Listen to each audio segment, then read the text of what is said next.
Okay, so today at the request of our Patreons, I'm going to talk about Gumbis. Gumbis can be described as a cartwheel on your opposite side in an arse position. So, the first thing before we even start a Gumby, we're going to have to be able to do is a cartwheel.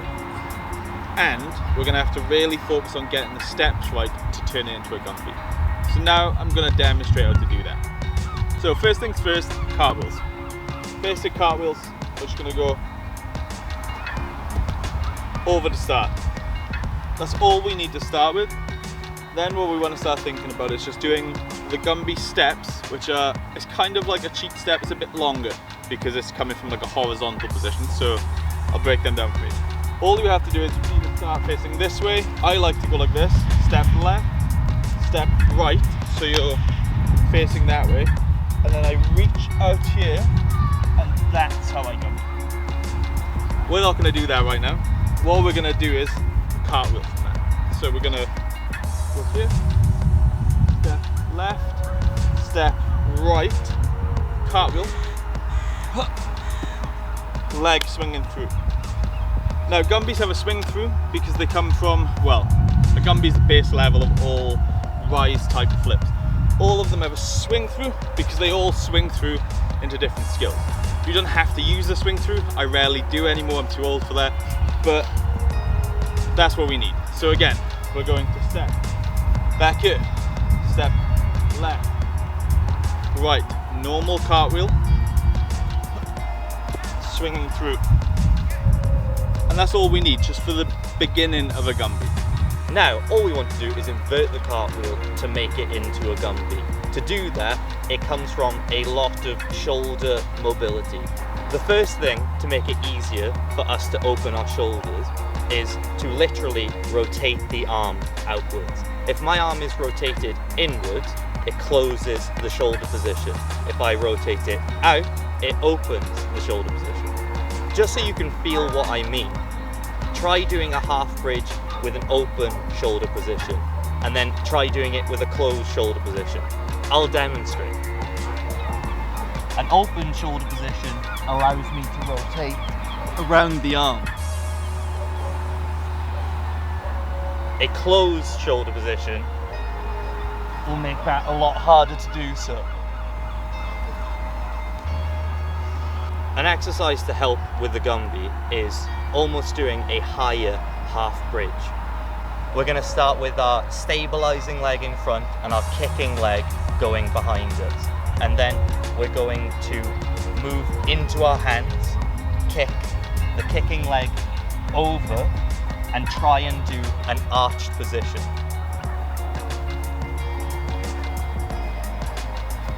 So, like Lloyd said, going from the floor from your knee is a really good way to get into that arch position. That works for a lot of people. It also worked for me when I was learning. It really helped get me into that arch position. It doesn't work for everyone, so another way I'd recommend learning it is with your normal cartwheel.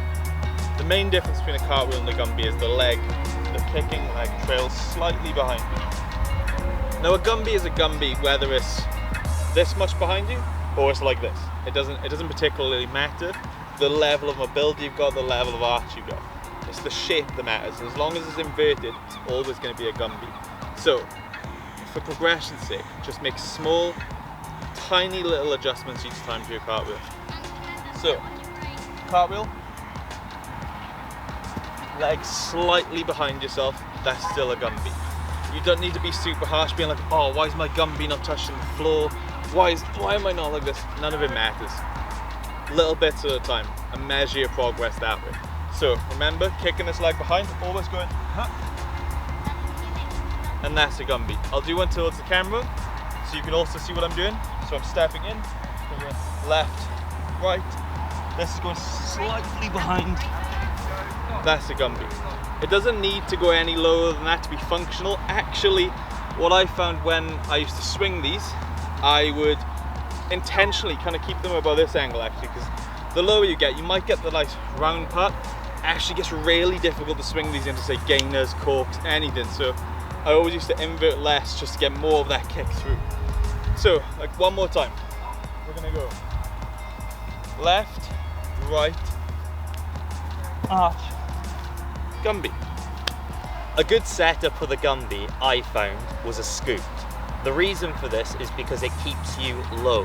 And if you struggle to arch like I do, it forces you to arch more.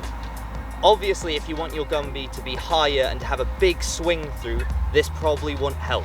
But if you want it to look a bit jazzier, I think this is useful. So you're just going to do a scoot into a gumby. Scoot, gumby. Another thing to keep in mind whilst watching these videos is that me and Lloyd, we're not trickers. I used to be a tricker, now we purely use gumbies and so on and so forth just for dance purposes. So if you're looking to do this like a tricker, I'd recommend going to check out mastering tricking and stuff first of all, because that's going to teach you the most tricking applicable ones. But for dance, we got you.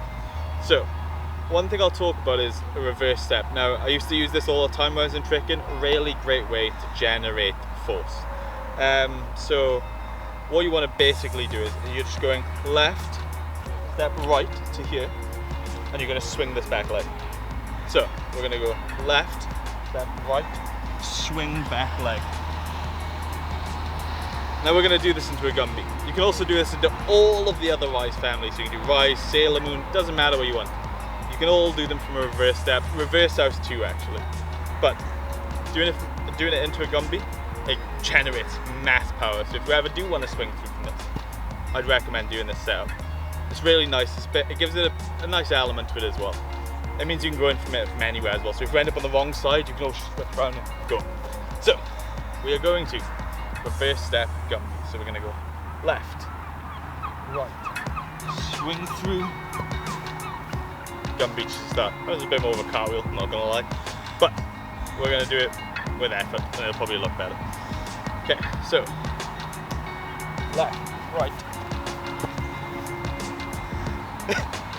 That's a gumby. So yeah, reverse steps, definitely the one. These, especially as the leg's swinging, because it is actively swinging. If you leave that go behind you, it's going to drag you. There's a lot of weight, it's like a pendulum. If this leg swings, you're going straight behind you. So I would recommend learning this one, but I'd say it's a little bit more applicable to tricking than it is dance, but it's cool to learn anyway. When we're learning our gumbies, there's some really important things that you need to be training as you're doing it. One of them is to learn your cartwheel on the opposite side. It may not seem like it, but because you've turned, you're probably going the wrong way to what you're used to. Another important thing is to consider your arches. If you don't practice bridges, do them every day. It's the only way you're going to get comfortable in that position. The body doesn't usually want to do what we're doing. It's scary, it's weird, and it's dangerous. But when you're doing dance, all the scary, weird, and dangerous movements make things look cool, so you want to get good at them, okay? Another thing to consider is if you're not very good at handstands, to practice your handstands. And inverted ones in particular. Using a wall is really useful because you can go kick up to the wall and then you can walk away from the wall, and you can see, if you use a camera especially, where you're arching from. If you're arching from your lower back, you're probably not that used to it. You need to do more shoulder flexibility. Okay, so that should be everything you guys need to know about gumbies. Any more questions, drop them in the comments below.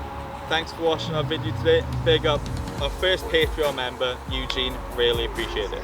Don't forget to like, subscribe, comment, and follow us on any of our other platforms. Also, we have a Patreon, so if you think we're good enough for you to give us money, that would be sick. Yes. What? I know why we have wrist pain. Yeah. I 100% know why. It's shit like this. That's the ending. Literally. Oh, is it film? Yeah. Oh.